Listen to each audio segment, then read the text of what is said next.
జిల్లా పార్టీ అధ్యక్షులు గాలి వెంకటేశ్వర గారికి, వేదికను అలంకరించిన రమణ్ రావు గారు, ఎల్పీసీ గారు, షేక్ ఇస్మాయిల్ గారు, జిల్లా పార్టీ ఉపాధ్యక్షులు, అదేవిధంగా ఈరోజు జనసేన పార్టీలో చేరడానికి మీ అందరి సహకారంతో సర్పంచ్గా ఎన్నుకున్న మీకోసం గతంలో అనేక కార్యక్రమాలు చేస్తున్న వ్యక్తి మన నందివేలు సర్పంచ్ పవన్ గారికి, అదేవిధంగా కుంచవరం గ్రామం నుంచి ఆ గ్రామ సర్పంచ్ శ్రీనివాస్ గారికి, అనేక మంది నాయకులు ఈరోజు పార్టీలో చేరుతున్నారు. వాళ్ళందరూ కూడా నేను ఆహ్వానిస్తూ, జనసేన పార్టీ నాయకులందరూ కూడా మన గ్రామంలో ఆహర్నిశ కృషి చేసి 5 సంవత్సరాల నుంచి మనం చేసిన పోరాటం మామూలు విషయం కాదు.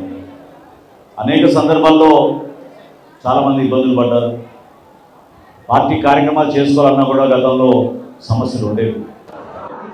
ఎన్నికలకు ముందు 2018లోనూ కూడా అప్పుడు కూడా నాకు పవన్ బాగా పరిచయం. ఆ రోజే చెప్పాను, తొందరపడి ఎలవాకాయ బాబు జనసేన పార్టీలో ఉన్నామని. కొంచెం టైం పట్టింది కానీ అర్థం చేసుకున్నాడు. వైఎస్ఆర్సీపీ పార్టీ గురించి సమయం పట్టింది. అంటే నాయకత్వాన్ని చూసే కదా మనకి ప్రజల్లో మనకి ఆదరణ, అభిమానం మనకి పెరుగుతుంది.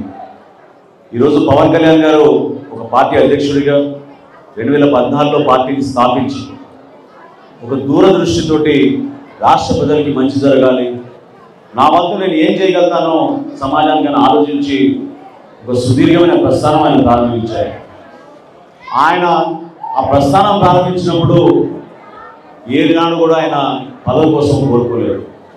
కష్టపడదాం, ప్రజల కోసం నిలబడదాం, రాష్ట్రం కోసం అభివృద్ధి జరగాలని తప్పనిసరి మనం పనిచేద్దాం, ప్రజలు ఖచ్చితంగా మనం ఆశీర్వదిస్తారు, పదవులు అందులో భాగమైన తప్ప పదవుల కోసమే మనం ప్రత్యేకంగా పనిచేయాల్సిన అవసరం లేదనే ఆలోచన ఆయన గురించి ఉండేది.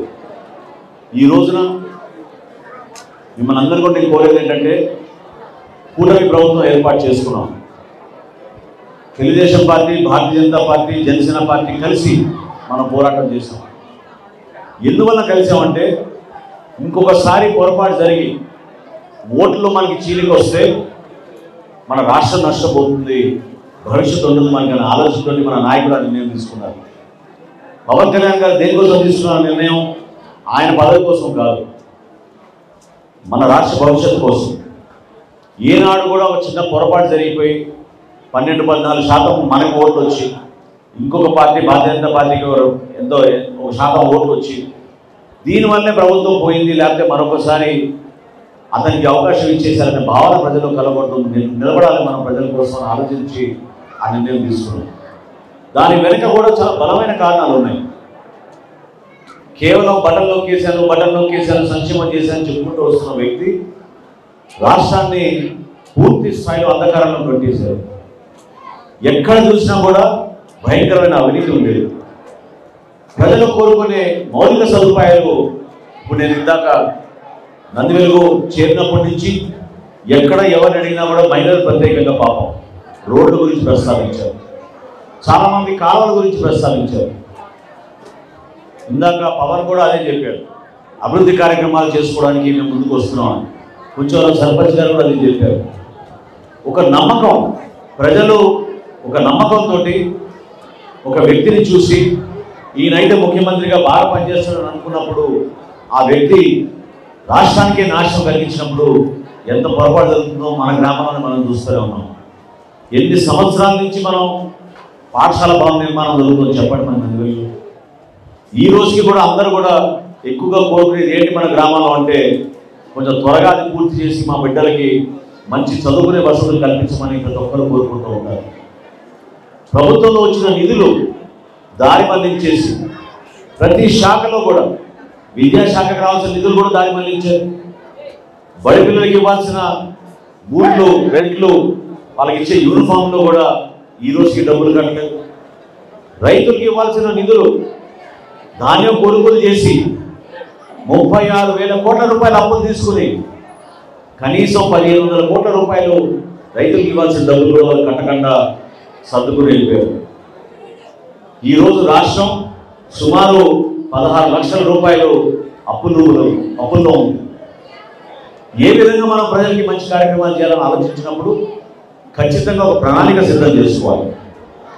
నందివెల్లు గ్రామానికి మనం ఏం చేయాలి, తెనాలి మండలానికి మనం ఏం చేయాలి, తెనాలి పట్టణానికి ఏం చేయాలి, కోలిపర మండలానికి మనం ఏం చేయాలి, గ్రామాల వారీగా మనం ప్రణాళిక సిద్ధం చేసుకుంటేనే మనం అభివృద్ధి అనేది తీసుకురాగలుగుతాం. ప్రజలు కూడా కోరుకునేది ఏంటి? రక్షణ మంచినీటి పథకం కోరుకుంటున్నారు, మంచి రోడ్ల సదుపాయాలు కోరుకుంటున్నారు, ప్రతి సందులో కూడా చీకటి లేకుండా వెలుతురు ఉండాలి, లైట్ వేయమని కోరుకుంటున్నారు.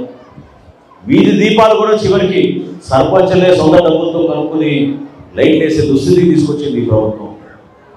ఉదయం పూట కేంద్రం నుంచి లక్షల రూపాయల నిధులు వస్తే మన పంచాయతీకి, సాయంత్రం కల్లా వాళ్ళకి తెలియకుండానే ఈ రాష్ట్ర ప్రభుత్వం మళ్ళీ తిరిగి డబ్బులు తీసేసుకుంది అకౌంట్ నుంచి. 5 సంవత్సరాల నుంచి మనకు జరిగిన అవినీతి, పరిపాలన చేతకాక రోజు ప్రెస్ మీట్లు పెట్టి నాయకుల పైన వ్యక్తిగత విమర్శలు చేయడం తప్ప ఈ రాష్ట్రంలో ఏమాత్రం కూడా మేలు జరగలేదు. ఆ తరుణంలో మనకి కోవిడ్ వచ్చింది. కోవిడ్ వచ్చినప్పుడు మన జనసేన పార్టీ నుంచి మన జన సైనికులు, వీర మహిళలు ఈ గ్రామంలో కూడా మనకి అద్భుతంగా మన పార్టీకి సంబంధించిన వ్యక్తులు ఇంటింటి తిరిగి కూరగాయలు పంపిణీ చేశారు. కోవిడ్ని కూడా లెక్క చేయకుండా పేదరికంలో ఉన్న కుటుంబాన్ని ఆదుకోవాలని పవన్ కళ్యాణ్ గారు పిలిపించినప్పుడు అందరూ కూడా కష్టపడి తిరిగారు. ఆలోచించండి ఒకసారి మీరు. మొట్టమొదటిసారి క్రియాశీలక సభ్యత్వం మనం 2021లో మొదలుపెట్టినప్పుడు ఆ రోజులో కూడా కోవిడ్ విపరీతంగా ఉన్నప్పుడు కొన్ని గ్రామాల్లోనూ కొన్ని జిల్లాల్లోనూ చేసాం క్రియాశీలక సభ్యత్వం. లక్ష దాటాం ఆ రోజున. 2022 వచ్చే వరకు 3,50,000 చేసాం సభ్యత్వం.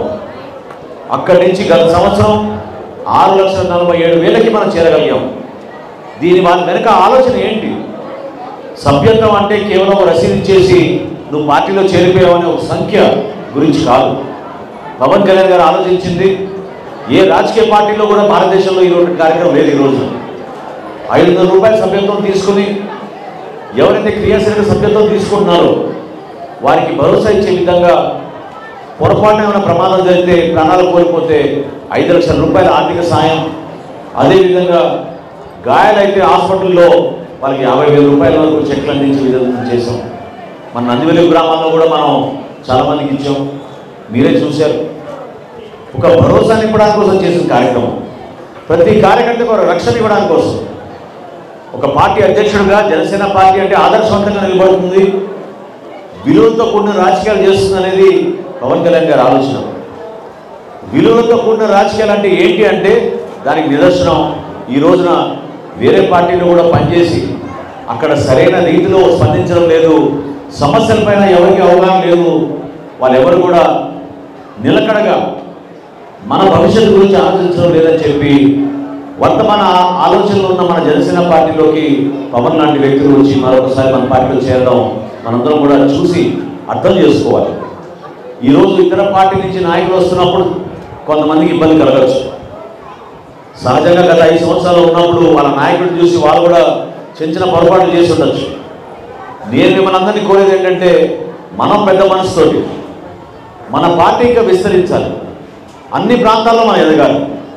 గ్రామాల్లో మనం ఈరోజు కూటమిలో ఉన్నందుకు తెలుగుదేశం పార్టీ, భారతీయ జనతా పార్టీ నాయకులు కూడా మనం కలుపుకొని చేసే ప్రతి కార్యక్రమాల్లో కూడా మనం అందరినీ కూడా భాగస్వామ్యం చేసుకోవాలి. ఎన్నికలు అయిపోయినాయి, ఇప్పుడు పార్టీల గురించి, ఓట్ల గురించి కాదు మనం మాట్లాడేది. మనం మాట్లాడాల్సింది 100% మన గ్రామానికి మనం ఏం చేయగలుగుతాం అని. నేను మీకు మాటిస్తున్నాను, నందివెల్లి గ్రామాన్ని ఖచ్చితంగా ఒక ఆదర్శవంతమైన గ్రామంగా, అద్భుతమైన మార్పు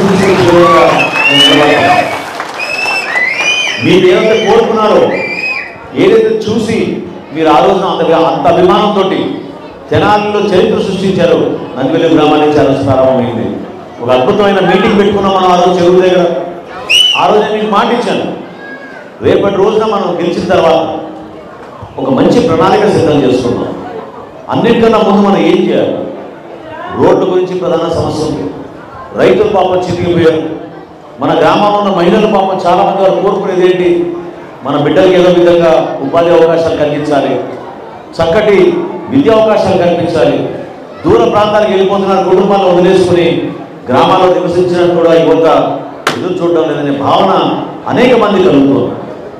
మన ప్రాంతంలో మనం ఉపాధి అవకాశాలు తీసుకుంటాం, చక్కటి పెట్టుబడులు తీసుకుంటాం, వీలైతే మన ఆటో రంగాన్ని ఇంకా విస్తరించి ఇంకా కొంతమందికి ఇక్కడ మనకి ఉద్యోగాలు వచ్చేటట్టు ఆ అవకాశాలు కల్పించడానికి మనం సిద్ధంగా ఉన్నాం. ఒక్కసారి మీరు ఆలోచించండి. ఒకసారి రాష్ట్ర విభజన జరిగిన తర్వాత ఎంత వెనుకబడిపోయామో మనం ఇదంతా చూశారు. ఎక్కడ చూసినా కూడా ప్రజలు కోరుకునేది ఒకటే, మౌలిక సదుపాయాలు కల్పించండి, మా వంతు మేము ఏదో విధంగా కష్టపడి పైకి వస్తామని. ఎందుకు చేయలేకపోయారు? ఎందుకంటే కొన్ని ఆశ్చర్యకరమైన విషయాలు మీకు చెప్పాలి. రాష్ట్రంలో ఈ రోజున 5 కోట్ల జనాభా ఉంటే 4,47,00,000 మందికి రేషన్ బియ్యం అందిస్తున్నాం మనం. అంటే అంతమంది పేదరికంలో ఉన్నారా? ప్రతి గ్రామాల్లోనూ, ప్రతి జిల్లాలోనూ, ప్రతి పట్టణంలోనూ ఎంతోమంది పాపం తెలియక 43 రూపాయల కిలోకి బియ్యం ప్రభుత్వం కొని మీకు ఇస్తుంటే ఉచితంగా ఎవడో దొంగ వచ్చి వ్యాన్ తీసుకొచ్చినందుకు అతనికి 7 రూపాయలకి, 8 రూపాయలకి, 10 రూపాయలకి అమ్మేస్తూ ఉంటారు. కానీ ప్రభుత్వానికి అయ్యే ఖర్చు ఏంటి? 43 రూపాయలు ఒక్కొక్క కిలో. ప్రజల కోసం, పేదరికంలో ఉన్న కుటుంబాల కోసం ఎల్లప్పుడూ మన రాజ్యాంగంలో ఇచ్చిన ఒక భరోసా, ఎవరు కూడా ఆకలితో ఉండకూడదు, ఖచ్చితంగా ప్రతి నెల మనం బియ్యం సరఫరా చేయాలనే కేంద్ర ప్రభుత్వం మన రాష్ట్రం గురించి, మన ప్రజల గురించి ఆలోచించి తీసుకున్న నిర్ణయాన్ని ఈరోజు కూడా అద్భుతంగా మనం సేవా కార్యక్రమాలు చేస్తున్నాం. రాబోయే రోజుల్లో ఊహించని విధంగా చక్కటి సంక్షేమ కార్యక్రమాలు మనకు ముందు పెట్టుకున్నాం. ఎన్నికలప్పుడు చేసిన వాగ్దానాలు ఇప్పుడే ఎంపీటీసీగా నాకు గుర్తు చేస్తున్నారు. ఆమె కూడా ఎన్నికల్లో గెలిచింది. మరి ఆమె అప్పుడే చేసిన వాగ్దానాల గురించి మర్చిపోయినట్టున్నాను. ఈరోజు మేము రాష్ట్ర ప్రభుత్వం నుంచి ఒక మంత్రిగా నాకు బాధ్యత ఉంది కాబట్టి మీకు చెప్తున్నాను. ఎన్ని ఆర్థిక ఇబ్బందులు ఉన్నా కూడా ఖచ్చితంగా మేము ఇచ్చిన మాట ప్రతి ఒక్కటి కూడా నిలబెట్టుకుంటాం. సంక్షేమంతో సహా చంద్రబాబు నాయుడు గారి నాయకత్వంలో, పవన్ కళ్యాణ్ గారి నాయకత్వంలో ప్రతి ఒక్కరికి మేలు చేసే విధంగా మనం ముందుకెళ్దాం. దాన్ని మీరు ఖచ్చితంగా గుర్తుపెట్టుకోవాలి. ఎవరికి ఇబ్బంది కలగకుండా రైతాంగాల కోసం, మహిళా సాధికారత కోసం, యువతకు ఉపాధి అవకాశాల కోసం, మన బిడ్డలకి నాణ్యమైన విద్యాసేవలు, వైద్య సదుపాయాలు అందించేటట్టు తప్పకుండా మనం ముందుకెళ్దాం. కానీ వీటన్నింటిలోనూ మీ సహకారం ఎంతో అవసరం. ఎందుకంటే ఒక గ్రామాభివృద్ధి జరగాలంటే మీరు కూడా బాధ్యత తీసుకోవాలి. అంతేగాని మొన్న నెల రోజుల్లోనే నాకు 10 కంప్లైంట్లు వచ్చినాయి మీ గ్రామం నుంచి. ఒకరిపైన ఒకరు కంప్లైంట్ పెట్టుకుంటున్నారు. ఒక రోడ్ వేస్తానంటే ఇంకోళ్ళు అడ్డుకుంటున్నారు, ఒక ఇల్లు కట్టుకుంటానంటే ఇంకోళ్ళు అడ్డుకుంటున్నారు, కాలువ తవ్వాలంటే అడ్డుకుంటున్నారు. ఇవన్నీ కూడా మనం మానుకొని దయచేసి మన గ్రామాభివృద్ధి కోసం, మన సంక్షేమం, మన అభివృద్ధి రెండు కలిసి ముందుకెళ్ళాలని ఆలోచనతో మనందరం కూడా సహకరించాలి. చేద్దాం, చేసి చూపిద్దాం. నేను గతంలో కూడా చెప్పాను, 10 సంవత్సరాలు శాసనసభ్యుడిగా ఉన్నప్పుడు ఆ రోజు కూడా మనం ఇంకా అద్భుతంగా అభివృద్ధి చేసుకోవాలనుకుంటే పెద్దలందరూ కూడా ఆ రోజు కలిసి రాలేదు. ఈ రోజు కూడా నేను చెప్తున్నాను, పవన్ని నేను ఎందుకు మనస్ఫూర్తిగా ఆహ్వానించానంటే పట్నం రమ్మని. గతంలో జరిగిన పొరపాట్లు ఇంకోసారి జరగకూడదు. 30 లక్షల రూపాయల నిధులున్నా కూడా గతంలో నేను శాసనసభ్యుడిగా ఉన్నప్పుడు చివరిలో ఉపయోగించుకోలేకపోయాం, నష్టపోయాం. పల్లెల్లో రోడ్లు వేద్దాం అనుకున్నాం, బీసీ కాలనీలో రోడ్లు వేద్దాం అనుకున్నాం.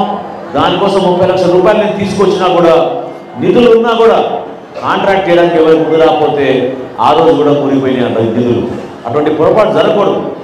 ఉత్సాహవంతుడు, యువకుడు, సమాజానికి చేయాలనే ఆలోచనతో వచ్చిన వ్యక్తి, అతన్ని మనం గ్రామ సర్పంచ్గా మనం ఎన్నుకున్నందుకు ఆయనతో పాటు ఉన్న వార్డు సభ్యులందరినీ కూడా నేను మనస్ఫూర్తిగా కోరుకుంటున్నాను. మీరు ఆ సపోర్ట్ మీరు అందించండి. ఆ సహకారం ఎంతో అవసరం. ఈరోజు మనకి ఓట్ల గురించి కాదు మనం మాట్లాడేది కేవలం మన గ్రామానికి ఏ విధంగా అభివృద్ధి చేసుకుందాం, సంక్షేమం తీసుకొద్దాం. ఎవరికైతే అర్హత ఉన్న వాళ్ళకే దయచేసి పెన్షన్లు ఇవ్వండి. ఎవరైతే పాపం ఇల్లు కట్టుకుంటానని ఎదురు చూస్తున్నారో అటువంటి వ్యక్తులకి ఇళ్ల స్థలం ఇచ్చేటట్టు, ఇల్లు కట్టుకునేట్టు ప్రోత్సహించండి. ఎవరైతే మౌలిక సదుపాయాల కోసం ఎదురు చూస్తున్నారో అటువంటి కుటుంబాలకి అన్ని విధాలుగా ప్రభుత్వం అండగా నిలబడుతుందనేది మీరు తీసుకెళ్ళాలి. అందులో భాగస్వాములుగా క్రియాశీలక సభ్యులు జనసేన పార్టీ నుంచి ఈరోజు మీరు వారధులుగా నిలబడాలి. ఈ రోజుకి నేను ఇందాక పార్టీ ఆఫీసులో కనుక్కుంటే సుమారు 3,000 సభ్యత్వం అయింది మనకి. గత సంవత్సరం దాదాపు 5,000 సభ్యత్వం చేశాం. ఈ సంవత్సరం ఖచ్చితంగా 10,000 దాటాలి మన సభ్యత్వం. అందులో మీరందరూ కూడా ఎవరైతే వాలంటీర్లుగా తీసుకున్నారో దయచేసి, చాలామంది వాలంటీర్లు ఇంకా చురుగ్గా పాల్గొనడం లేదు. వాలంటీర్లది ఒక బాధ్యత. ఎందుకంటే మీ పైన నమ్మకంతో పవన్ కళ్యాణ్ గారు మిమ్మల్ని వాలంటీర్గా నియమించారు. మీకు అధికారికంగా మీకు మీ ఫోన్లో యాప్ ఇచ్చారు, ఒక లింక్ ఇచ్చారు. తద్వారా మీరు కనీసం 50 నుంచి 100 సభ్యత్వం మీరు చేర్పించాలి. అది మీ బాధ్యత. దయచేసి అర్థం చేసుకోండి. ఎందుకంటే కనీసం మనం 10 లక్షల సభ్యత్వం రాష్ట్రంలో మనం ముందు తీసుకెళ్లాలంటే వర్షాకాలంలో మీరు ఇప్పుడే చూశారు చక్కటి కార్యక్రమం. మనం ఊరేగింపుగా వద్దామన్నా కూడా వర్షంలో మీ అందరూ కూడా తడిచారు. వర్షాకాలం ఉంది, సమస్యలు ఉన్నాయి, రైతాంగానికి సమస్యలు ఉన్నాయి. సరైన టైంకి వర్షాలు రాకపోతే ఏ విధంగా మనకి క్లైమేట్, ఎన్వైరన్మెంట్, పొల్యూషన్ పెరిగిపోయిందో మీరు అందరూ చూస్తూనే ఉన్నారు. గ్రామంలో మనం ఖచ్చితంగా ఒక ఆలోచనతో మనం క్రియాశీలక సభ్యత్వం చేయించుకోవాలి. గతంలో ఎవరైతే తీసుకున్నారో ముందుగా వాళ్ళని ఇమ్మీడియట్గా వాళ్ళు రెన్యువల్ చేసుకునేటట్టు చేయాలి. వాళ్ళ సభ్యత్వం రెన్యువల్ చేసుకున్న తర్వాత కొత్తగా ఎవరైతే మన పార్టీలో చేరుతున్నారో ఆసక్తిగా ముందుకు వచ్చి మేము కూడా క్రియాశీలక సభ్యత్వం తీసుకుంటాం అనుకుంటున్నారో వాళ్ళందరికీ కూడా 500 రూపాయలతోటి మన సభ్యత్వం ఆన్లైన్ నమోదు చేసి ఎక్కడ కూడా పొరపాటు లేకుండా వాళ్ళ వివరాలన్నీ కూడా తీసుకుని, ఎందుకంటే రేపటి రోజున వాళ్ళకి బీమా పథకం అందాలంటే ఎక్కడ కూడా సమాచారంలో పొరపాటు ఉండకూడదు. వాళ్ళందరికీ కూడా ఆ భరోసా కల్పిస్తూ పవన్ కళ్యాణ్ గారి ఆశయ సాధన కోసం, జనసేన పార్టీ సిద్ధాంతాల కోసం ఏ విధంగా మీరు క్రియాశీలక సభ్యులుగా, వాలంటీర్లుగా మీరు ప్రజల్లోకి వెళ్తున్నారో మీరు చేసి చూపించాలి. నిలబడండి. రోజుకు 1 గంట సేపు మీరు కేటాయించండి. ఎక్కువ సమయం కూడా అవసరం లేదు. ఎవరైతే వాలంటీర్లు ఉన్నారో, ఎవరైతే జనసేన పార్టీ కోసం అభిమానంగా పవన్ కళ్యాణ్ గారి కోసం పనిచేస్తారో వాళ్ళందరూ కూడా ఆలోచించండి. ఈరోజు పవన్ కళ్యాణ్ గారు మన రాష్ట్రానికి ఉప ముఖ్యమంత్రి. ఆయనకి కూడా ఒక బాధ్యత ఉంది. ప్రజల కోసం ఆలోచిస్తున్నారు, గ్రామాల కోసం ఆలోచిస్తున్నారు, గ్రామ స్వరాజ్యం కోసం ఆలోచించారు. కాబట్టి ఆయన పంచాయతీరాజ్ వ్యవస్థను బలోపేతం చేయడం కోసం ఆ శాఖను తీసుకున్నారు.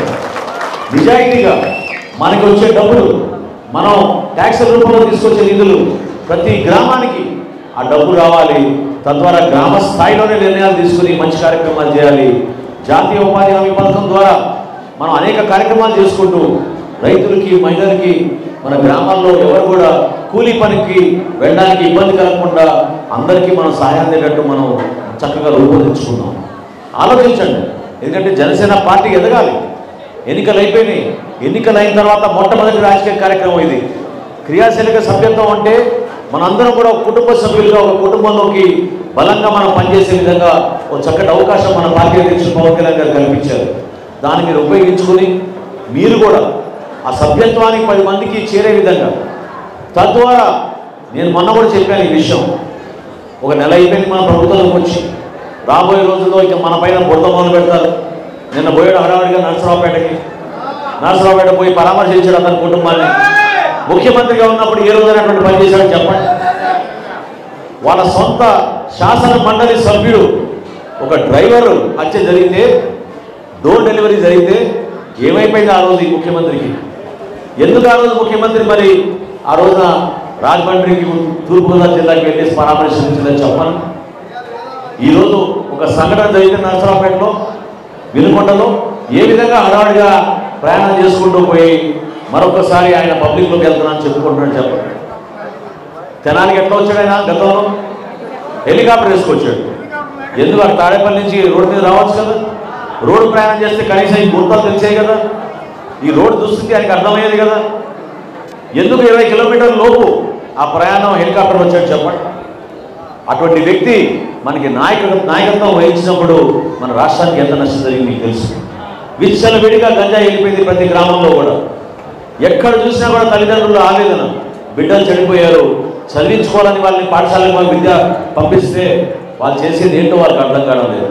ఎవరు చేశారు దుర్మార్గంగా ఏం చెప్పండి మీరు? మొన్న కాకినాడకు వెళ్ళి దాడులు చేస్తే ఒక్క కాకినాడ పట్టణంలోనే, ఆ నగరంలోనే 52,000 లక్షల మెట్రిక్ టన్ను మేము స్వాధీనం చేసుకున్నాం. బియ్యం, దొంగ బియ్యం రాష్ట్రం మొత్తం నుంచి కాకినాడ తీసుకెళ్ళి ఇతర దేశాలకి తీసుకెళ్ళిపోతున్నారు. ఏ స్థాయిలో అవినీతి జరిగిందో మీరు అర్థం చేసుకోండి. 52,000 లక్షల మెట్రిక్ టన్నులు అంటే మామూలు విషయం కాదు. అదొక చాలా పెద్ద షిప్. ఆ షిప్ నిండా బియ్యం తీసుకెళ్లే పరిస్థితి తీసుకొచ్చారు ఈ రోజున. ఎంత నష్టం కలిగింది మన రైతాంగానికి. ఏ విధంగా మీ అందరికీ ఆడుకున్నా చెప్పండి.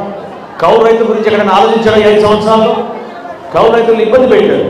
అదే పవన్ కళ్యాణ్ గారు సొంత నిధులు 5 కోట్ల రూపాయలు ఇచ్చి కౌలు రైతు కోసం ఆయన అండగా నిలబడి రాష్ట్ర వ్యాప్తంగా చనిపోయిన, ఆత్మహత్య చేసుకున్న కుటుంబాలకి ₹1,00,000 ఆర్థిక సాయం నుంచి నిలబడ్డారు. జనసేన పార్టీ అంటే అదే, ఆదర్శవంతంగా పనిచేస్తాం, నిజాయితీగా పనిచేస్తాం, విలువలతో కూడిన రాజకీయాలు చేస్తాం తప్ప వీళ్ళలాగా చిల్లర రాజకీయాలు చేయాల్సిన అవసరం జనసేన పార్టీలో ఏ జన సైనికుడికి వీరమహిళకి మన పార్టీ నాయకులు ఎవరు కూడా ఉండదు. గెలిచిన తర్వాత కష్టపడి పనిచేస్తాం. ప్రతిరోజు చాలా చాలా విలువైన రోజుగా భావించి ప్రజలకి అంకిత భావంతో పనిచేస్తూ ఉన్నాం. ఇంకా చేస్తాం. ఇందాక మాట ఇచ్చినట్టు మన ప్రాంతానికి, మన నందివేలు గ్రామానికి ఒక మంచి ప్రణాళికతోటి 100% మీరందరూ కూడా సంతృప్తి చెందే విధంగా, మీరు గర్వపడే విధంగా ఇతర రాష్ట్రాల నుంచి, హైదరాబాద్ నగరం నుంచి మన ఊరికి దసరా పండుగ వచ్చినప్పుడల్లా మన గ్రామం మారిపోయిందనే భావన కల్పించే విధంగా ఖచ్చితంగా అందరం కలిసి పనిచేద్దాం. ఆ మార్పు తీసుకొద్దాం. చిన్న చిన్న విషయాల గురించి మనకి మనస్పర్ధలు ఉండకూడదు. మన గ్రామంలో ఉన్న వాతావరణాన్ని దయచేసి మీరు మార్చండి. మార్చడానికి గొప్ప అవకాశం ఈ క్రియాశీలక సభ్యత్వం. అర్థం చేసుకోండి. మీరు అందరం కలిసి ఒక కుటుంబ సభ్యులుగా మనం మారితే, మనం మన నాయకుడిని నమ్ముకొని పవన్ కళ్యాణ్ గారి నాయకత్వంలో జనసేన పార్టీని ముందుకు తీసుకెళ్తే ఎవరికి కూడా ఎక్కడ కూడా సమస్య రాదు. ఇంతమంది యువత ఉన్నారు ఈ రోజున. వాళ్ళందరూ కష్టపడి చదువుకుని ఉపాధి అవకాశాల గురించి ఏమాత్రం భరోసా లేకుండా భయంతో బతుకుతున్నారు. డిగ్రీలు చేసిన వాళ్ళు ఈరోజు వాలంటీర్లుగా మారారు. వాలంటీర్లుగా మారిన వాళ్ళు వాళ్ళ భవిష్యత్తు ఏంటో వాళ్ళకి తెలియదు. ఏ విధంగా మోసం చేశారో మీరే చూశారు. ఉద్యోగాలు మహాప్రభు, పెట్టుబడులు తీసురా, పరిశ్రమలు తీసురా అంటే ఉన్న పరిశ్రమల్ని వీళ్ళు తగ్గించారు మన రాష్ట్రాల నుంచి. మహిళా సాధికారత కోసం గతంలో ఎన్ని కార్యక్రమాలు చేస్తామో మీ అందరికీ తెలుసు. ఇదే హాల్లో అనేక సందర్భాల్లో మనం రుణాలు ఇచ్చి మహిళల్ని ప్రోత్సహించాం. అటువంటి కార్యక్రమాలు ఎక్కడ జరిగింది చెప్పండి. 5 సంవత్సరాలు రైతాంగాన్ని ఇంకా ముందుకు నెట్టే విధంగా, ఒక భరోసా ఇచ్చే విధంగా నాణ్యమైన విత్తనాలు, ఫర్టిలైజర్ సరఫరా చేసి మీకు ధాన్యం కొనుగోలు విషయంలో ఎక్కడ కూడా పొరపాటు జరగకూడదంటే నాకు బాగా గుర్తు. మన పంట నష్టం జరిగినప్పుడు నేను వచ్చినప్పుడు ఇదే రోడ్లో చివరిలో వాళ్ళు ఏం చెప్పారంటే, నాకు పాపం రైతులందరూ కూడా కూర్చుని ఒక చోట వాళ్ళు కేవలం వైఎస్ఆర్సీపీ రైతులకి కొంటున్నారు, మా దగ్గర కొనడం లేదని చెప్పారు. దేనికోసం ఈ వివక్ష చెప్పండి. ఎన్నికలు అయిపోయిన తర్వాత నేను మాటిస్తున్నా, ఈరోజు మీరు ఏ పార్టీ అయినా సరే, మీరు ప్రభుత్వంలో మీరు లబ్ధిదారులుగా నిజాయితీగా ఉంటే, ప్రభుత్వం చేస్తున్న కార్యక్రమాన్ని మీరు నమ్మకంతో ముందుకెళ్తుంటే ప్రతి ఒక్కరిని సమానంగా చూస్తాం. ఇక్కడ ఎవరిని కూడా తేడా చేసి మీరు ఆ పార్టీ ఈ పార్టీ అనం. ఎందుకంటే ఇది మన బాధ్యత. ప్రతి ఒక్కరికి మనం ఆదుకోవాలి, ప్రతి ఒక్కరికి మనం మేలు చేయాలి. ఆ మాట అన్నంత మాత్రాన ఎవరైతే మన ఇబ్బంది పెట్టారో వాళ్ళు మాత్రం వదలను సుమా. ఖచ్చితంగా ఎవరైతే మన పార్టీ నాయకులు ఇబ్బంది పెట్టారో, ఎవరైతే పాపం నష్టపోయారో, కావాలని చెప్పి చాలామంది నష్టం కలిగించారు, అది కూడా చాలా పొరపాటు. సమాజంలో మనం ఎవరూ కూడా ఆ విధమైన పరిపాలన చేయకూడదు. నిజాయితీగా చేద్దాం, కలిసి ముందుకెళ్దాం.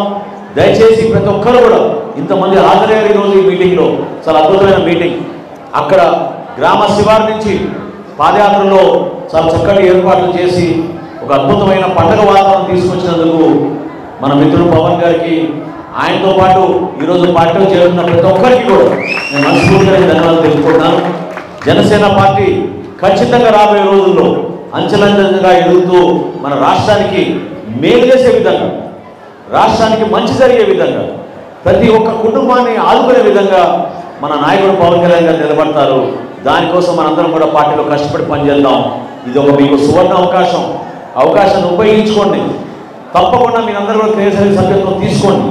క్రియాశీలక సభ్యత్వం ద్వారా మీరు పార్టీని బలోపేతం చేసినట్టు, తద్వారా మన పార్టీ ద్వారా అనేక మందికి మనం మంచి కార్యక్రమాలు చేసి ప్రజల్లోకి తీసుకెళ్దామని ఈ సందర్భం కోరుకుంటూ, చక్కటి అవకాశం పిలిపించిన ఆహ్వానించారు. ఇది మన పార్టీ పరంగా చేసుకుంటున్న కార్యక్రమం. రాబోయే రోజుల్లో ఖచ్చితంగా మనం అధికారికంగా చక్కటి అభివృద్ధి కార్యక్రమాలు చేద్దాం. నందివేలు గ్రామానికి మరొకసారి పూర్వ వైభవం తీసుకొచ్చి ఈ గ్రామంలో ప్రతి పెద్దలు, చిన్నపిల్లలు, మహిళలు అందరూ కూడా సుఖ సంతోషాలతో ఉండాలని, ఈ ప్రాంతానికి మరొకసారి వెలిగిపోవాలని, నందివేలు అంటే ఒక వెలుగు నింపే విధంగా ఈ గ్రామాన్ని మరొకసారి అందరం కష్టపడి ముందుకు తీసుకెళ్దామని మనస్ఫూర్తిగా కోరుకుంటూ, చక్కటి అవకాశం ఇచ్చిన ఆహ్వానించినందుకు ప్రతి ఒక్కరికి పేరున కార్యక్రమాన్ని విజయవంతం చేసినందుకు మన జన సైనికులు, వీర మహిళలు, మన నాయకులు అందరికీ కూడా మనస్ఫూర్తిగా ధన్యవాదాలు తెలుపుకుంటున్నాను. ముందుగా సభ్యత్వ నమోదు కార్యక్రమం ఒక నలుగురికి చేద్దాం. దాని తర్వాత పార్టీలో మనస్ఫూర్తిగా మనం శ్రీనివాసరావు గారిని, పవన్ని, ఇతర నాయకులందరినీ కూడా మనం జనసేన పార్టీలోకి ఆహ్వానించుకుందాం. ధన్యవాదాలు.